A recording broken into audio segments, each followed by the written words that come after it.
This short video studies the difference between variability and uncertainty. These two concepts should not be used interchangeably, although they are used interchangeably by many different people. There's a very good text on risk analysis by David Voss, and on page 18 he has a quote and discusses this quote by Sir David Cox, perhaps the world's most foremost statistician.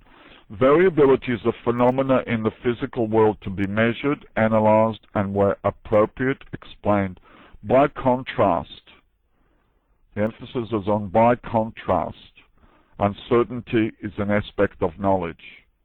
Variability, something that occurs in nature, we can measure it, try and measure it, explain it sometimes. By contrast, uncertainty is an aspect of knowledge. So let's look at two very simple examples. Let's look at a coin toss. We have a coin, it's a symmetric coin, we're going to toss it 100 times. We know all the binomial probabilities, the probabilities observing 0 heads, 1, 2, 3, up to 100 heads. We know all the probabilities. We know that the mean is equal to 50 exactly. There's no doubt about that. That's the mean of the binomial distribution of tossing a coin 100 times. We know that the standard deviation equals 5 exactly. We know all the probabilities. We know the inherent variability in the coin because we know all the probabilities. A confidence interval is an interval for a parameter. For the mean is 50 to 50 with 100%. The mean is exactly 50. Okay, we're not going to observe 50 heads when we toss the coin 100 times. The probability of that, I think, is only around 0.08. We know that if we conducted the experiment of tossing the coin 100 times, many, many times, and each time we recorded the outcome, first time we do it might be 58 heads, 47, 50, 52, 53, and so on. In the long run, if we take the average of these outcomes, it'll be equal to 50. That's what we mean by the mean. The standard deviation is approximately the average distance of an outcome, approximately, from the mean. So the outcome on the average is approximately 5 from 50. If I asked you to give me a prediction interval of how many heads I'm going to observe in tossing the coin 100 times, 40 to 60 is a 95% prediction interval.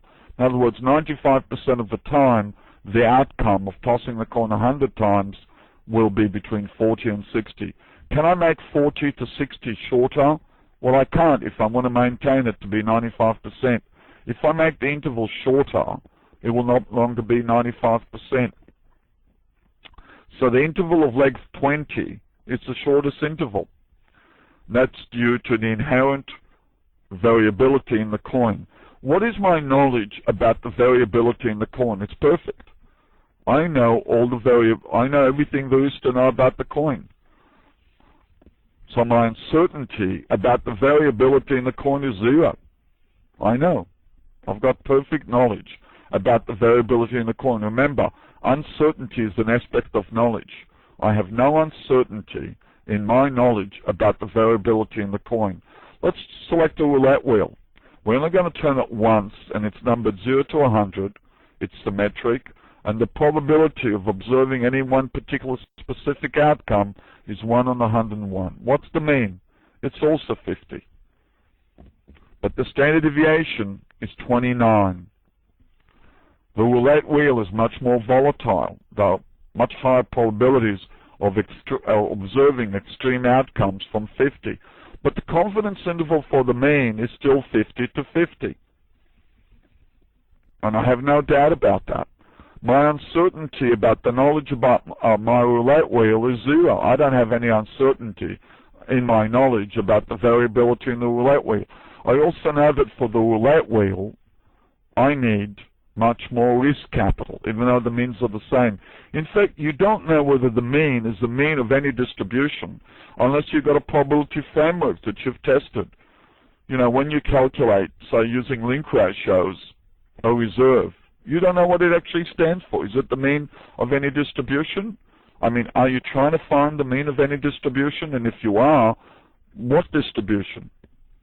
You have no way in which to test or judge whether it's the mean of anything.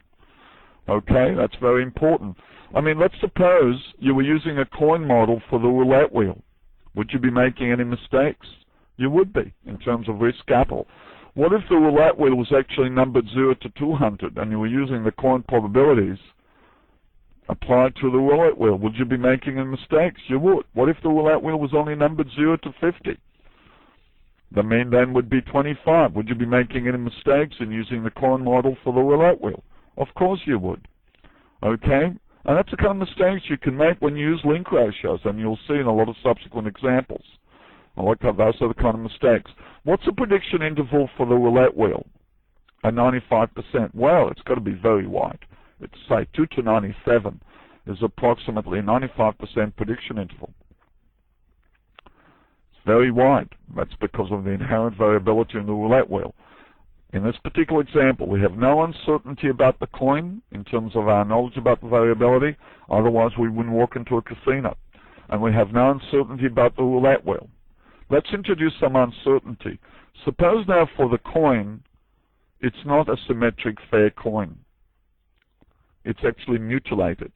And before we conduct the experiment of tossing it 100 times, we actually allow you to toss it 10 times. And you toss it 10 times, and due to random chance, you observe 5 heads out of 10 tosses.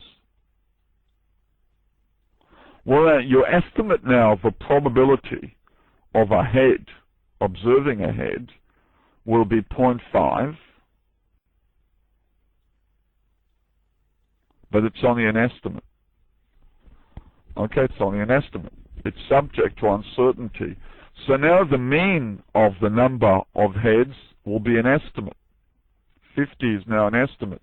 The true mean number of heads, the true mean, for instance, if the probability of a head is in actual fact is 0.55, the true mean would be 55. If the estimate of a head is actually 0.45, the true mean would be 45. So now if I want to design a 95% prediction interval, remember there's a difference between a prediction interval. A prediction interval is an interval for a random outcome.